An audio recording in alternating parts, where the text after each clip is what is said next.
이 시간 우리에게 주시는 하나님의 말씀은 신약 성경 마태복음 5장 4절입니다.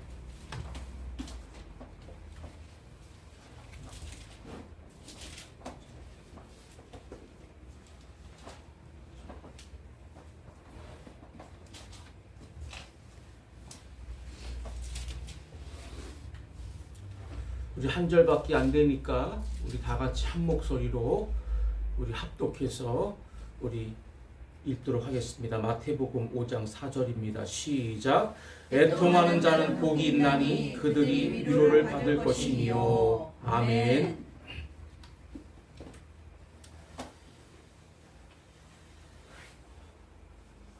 오늘은 애통하는 자의 기도를 들으시는 하나님이라는 제목을 가지고 하나님의 말씀을 선포하도록 하겠습니다. 따라하겠습니다. 애통하는 자의 기도를 들으시는 하나님. 애통하는 자의 기도를 들으시는 하나님. 우리 전후 좌우에 계신 분들과 함께 얼굴을 보면서 우리 따뜻하게 주님의 마음으로 우리 인사 나누겠습니다. 함께 은혜 받게 돼서 기쁩니다. 함께 은혜 받게 돼서 기쁩니다. 참 잘 오셨습니다. 참 잘 오셨습니다.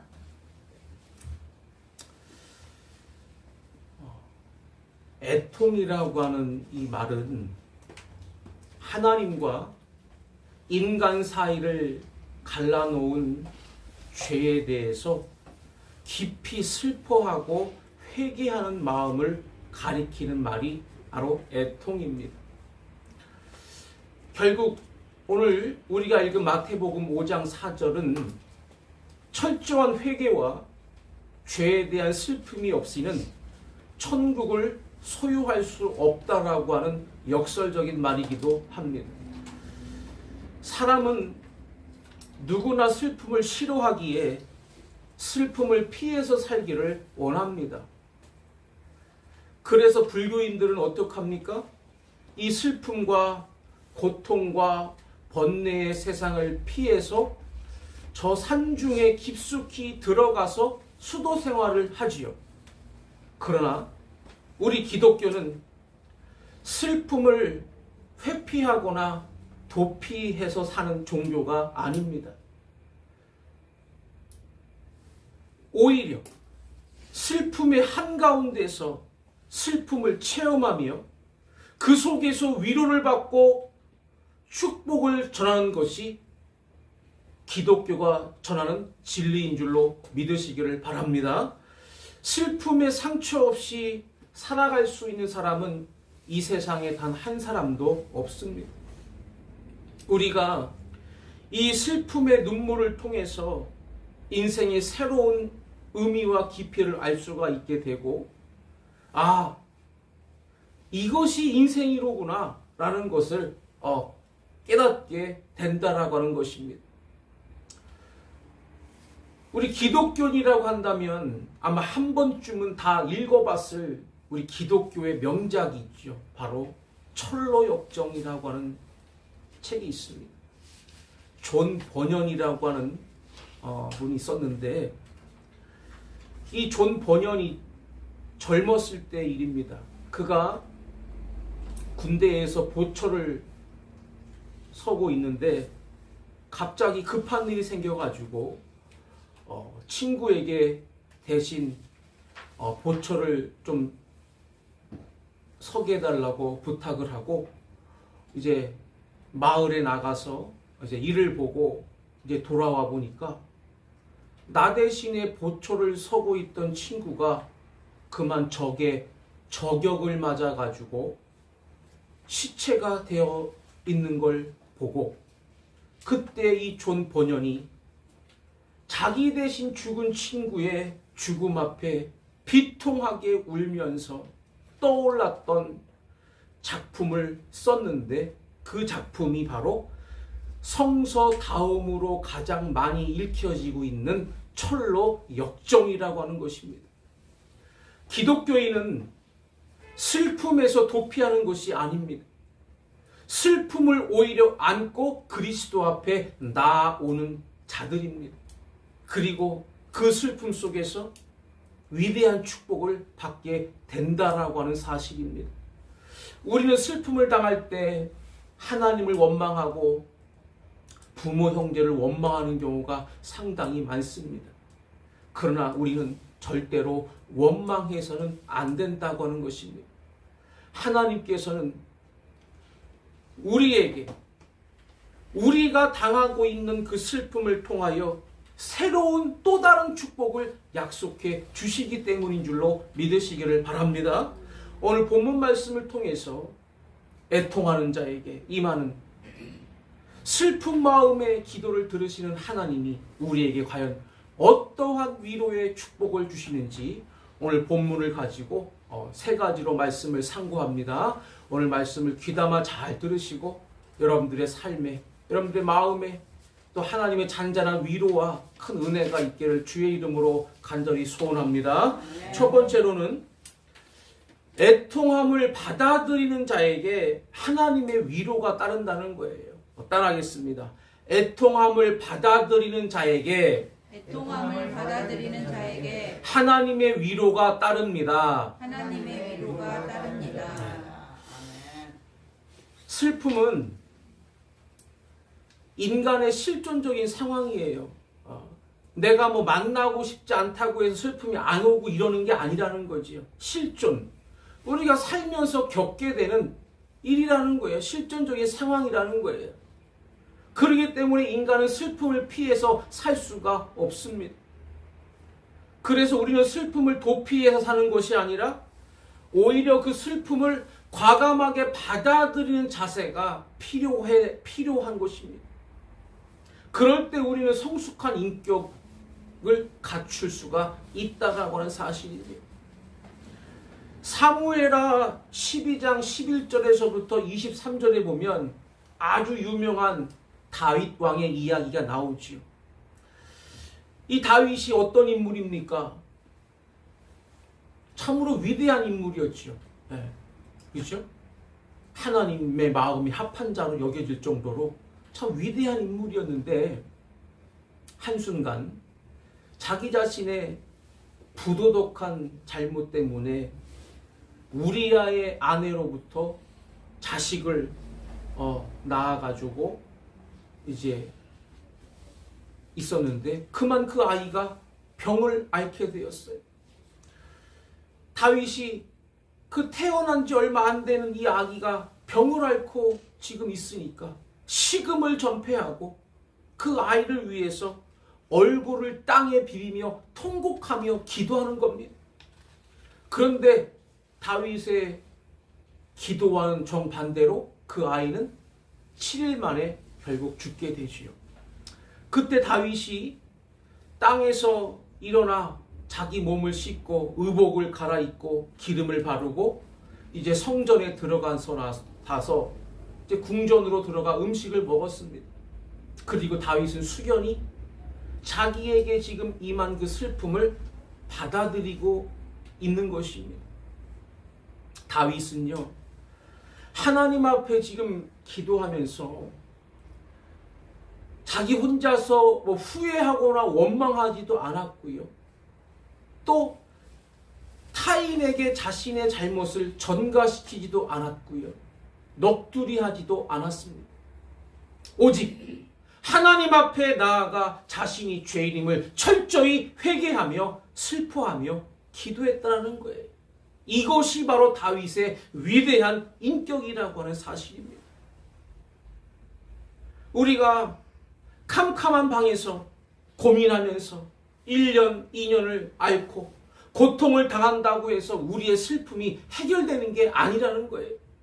우리는 이 슬픔을 그대로 있는 그대로 받아들여야 된다는 거예요. 받아들일 때 그때 하나님께서 우리에게 크신 위로를 주셔서 우리가 큰 힘을 얻고 그 슬픔을 딛고 일어서게 되는 줄로 믿으시기를 바랍니다. 잃는 것이 있으면 나중에 얻는 것이 또 있는 거예요. 당장 내가 지금 잃은 것만 생각하지 마시고 아직 내게 남아있는 것이 뭔가를 발견하면 분명히 있거든요. 우리가 남아있는 것을 바라보면 하나님의 은혜가 생각이 나거든요. 그 속에서 분명 역사하시는 하나님의 능력의 자원들을 발견하시고, 내가 처한 상황이 아무리 슬프고 너무 괴롭고 힘들다 하더라도 슬픔을 있는 그대로 받아들이고 나를 철저히 회개하고 하나님 앞에 기도하며 나아갈 때 하나님의 또 다른 위로가 우리에게 놀랍게 펼쳐지게 되는 줄로 믿으시기를 바랍니다. 두 번째로는 애통함 속에서 회개하는 자에게 하나님의 위로가 따른다는 거예요. 따라하겠습니다. 애통함 속에서 회개하는 자에게 하나님의 위로가 따릅니다. 오늘 본문은 예수님이 팔복을 말씀하신 거예요. 팔복의 말씀을 주시면서 오늘 4절에 뭐라고 그랬죠?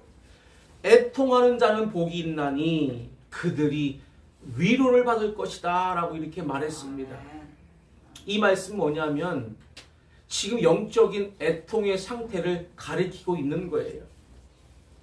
사도 바울은 로마서 7장 19절에서부터 24절에 보면 이런 고백을 하죠. 내가 원하는 바 선은 행하지 아니하고 도리어 원하지 아니하는 악을 행하였도다. 오호라, 나는 곤고한 사람이로다. 이 사망의 몸에서 누가 나를 건져내랴라고 말하며 심히 괴로워하고 있어요. 이 고백이 뭐예요? 지금 자기가 지금 범죄한 속성 때문에 슬퍼하고 지금 애통하고 있는데, 그렇게 애통하며 슬퍼하는 자에게 하나님의 위로와 축복이 임하게 된다라고 하는 사실입니다. 베드로 한번 볼까요? 베드로 닭 울기 전에 몇 번 예수님 부인했지요? 3번 부인했어요. 괴로웠습니다. 예수님 부인하지 않을 거라고 했는데 예수님 그것도 3번이나 부인했어요. 부인했지만 마지막에 그는 자기의 죄를 깨닫고 크게 뉘우쳐서 결국 새로운 삶을 살 수가 있었습니다. 이에 베드로가 예수의 말씀에 닭 울기 전에 내가 3번 나를 부인하리라 하심이 생각나서 밖에 나가서 심히 통곡했다라고 되어 있습니다. 심히 통곡했다는 거예요. 회개했다는 거지. 히스기야 왕은 어땠어요? 자기를 찾아온 이사야 선지자로부터 너는 내 집에 유언하라. 너가 이제 죽고 살지 못하리라. 이 말을 들었더니 그 말 듣고 나서 어떻게 했어요? 성전으로 가서 얼굴을 벽에 대고 벽으로 향하고 심히 통곡하며 회개했을 때 하나님께서 히스기야의 그 진정성 있는 회개의 눈물을 보시고 생명을 15년이나 연장해 주시고 또 므낫세라고 하는 아들까지 허락해 주신 줄로 믿습니다. 이사야 38장 4절에 이렇게 나오지요. 이에 여호와의 말씀이 이사야에게 임하여 이르시되 너는 가서 히스기야에게 이르기를 내 조상 다윗의 하나님 여호와께서 이같이 말씀하시기를 내가 내 기도를 들었고 내 눈물을 보았노라.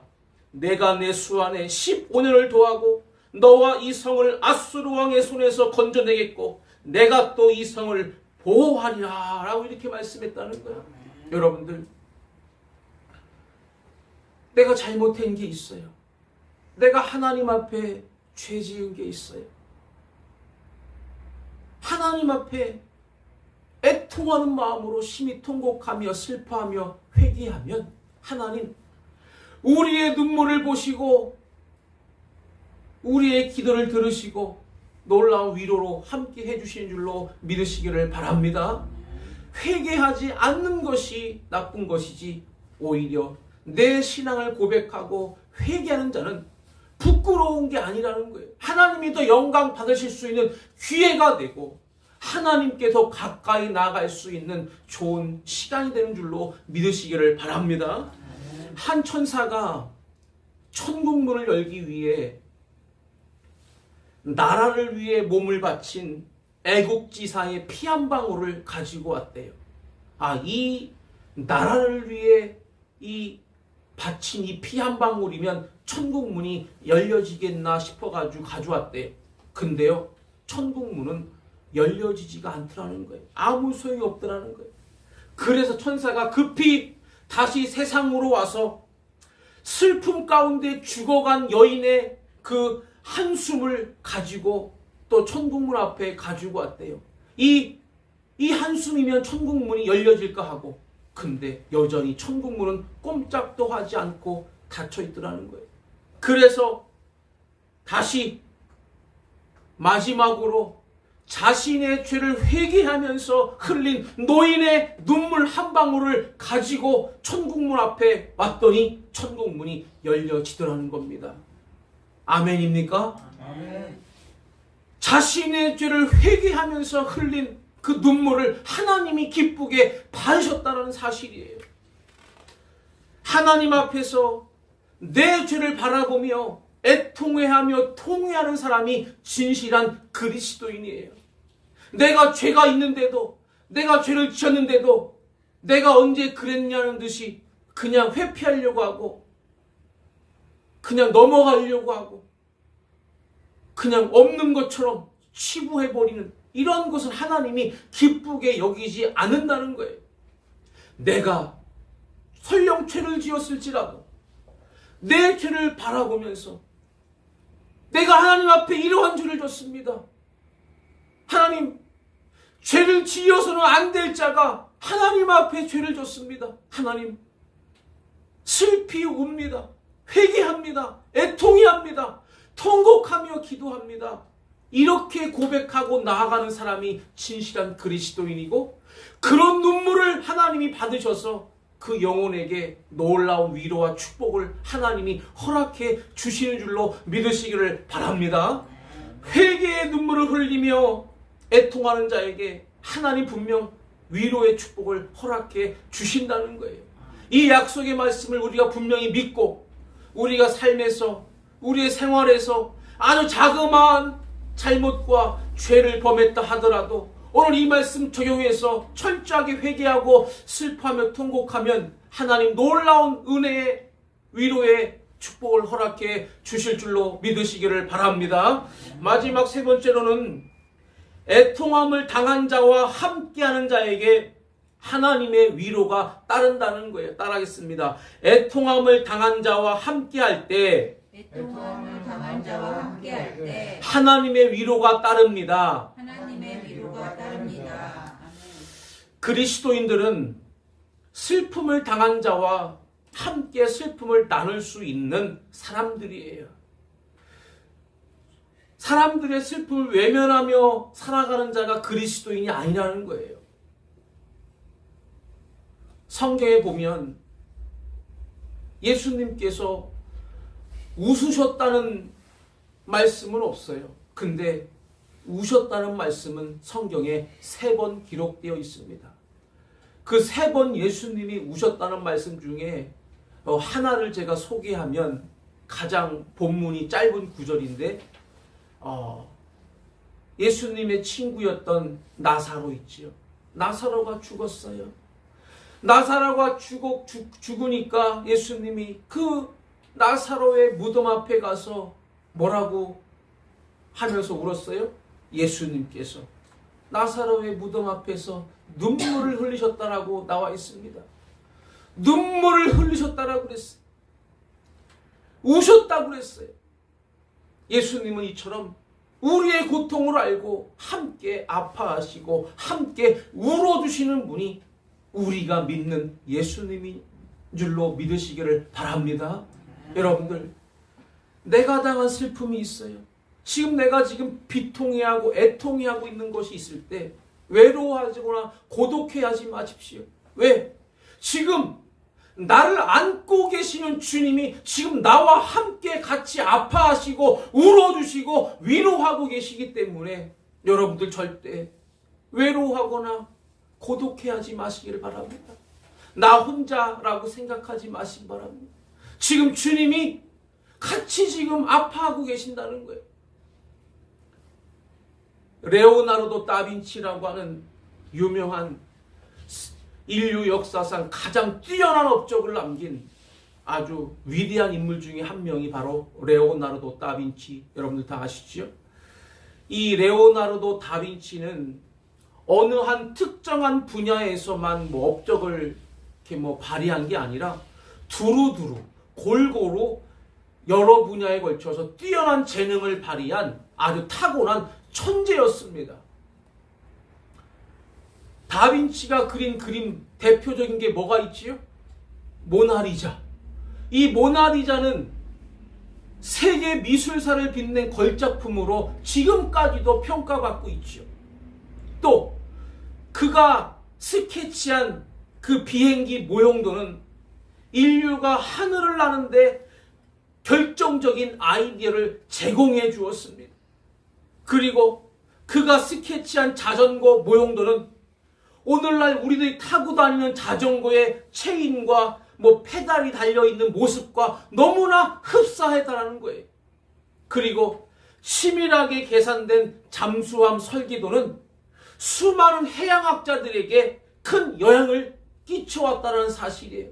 이처럼 발명가였고 의학자였고 여러 분야에서 골고루 두루두루 업적을 뛰어나게 발휘한 인물이 이 바로 레오나르도 다빈치인데, 이렇게 훌륭한 인물인 다빈치도 어린 시절에는 자기가 고아라는 이유 때문에 주위 사람들로부터 곱지 않은 시선을 받게 되었고 따돌림을 받게 되었고 왕따를 당하게 되다 보니 사람들이 있는 곳에 나가는 것을 싫어했다라고 하는 거예요. 집 밖에 나가는 것을 싫어했어요. 왜? 항상 나를 조롱하는 그 소리가 싫어서, 나를 향해 손가락질하는 저 사람들의 모습이 싫어서 집 밖에 나가는 것조차 싫어했고, 아주 작은 일일지라도 쉽게 포기하고 그냥 울어버리고 그냥 주저앉아 버리는 이런 소극적인 아이에 불과했다는 거예요. 근데요, 이런 슬픔에 잠겨있는 다빈치를 키웠던 할머니가, 다빈치가 그런 슬픈 마음을 가지고 집 밖에 나갈 때마다 항상 다빈치의 귀에다 대고 이렇게 항상 속삭여줬다고 그래요. 너는 무엇이든지 할 수 있어. 할머니는 너를 믿는다. 이 말을 항상 집을 나서는 다빈치의 귀에 대고 항상 속삭여줬다는 거예요. 세월이 흘러가면서 이 다빈치의 마음속에 나는 부모가 없이 지금 살고 있는 이 슬픔과 자괴감, 그리고 주위 사람들의 곱지 않은 시선 때문에 슬퍼했던 날보다 오히려 할머니의 그 작은 속삭임으로 인하여 위로를 얻는 날이 점차 더 많아졌다라고 하는 사실입니다. 할머니는 마지막 숨을 거두는 그 날까지 다빈치의 귀에다 대고 말을 속삭인 것을 한 번도 거른 적이 없다라고 하는 겁니다. 누군가로부터 우리가 인정을 받고 사랑을 받고 격려를 받는다는 것은 참 행복한 일이지요. 네, 안 그렇습니까?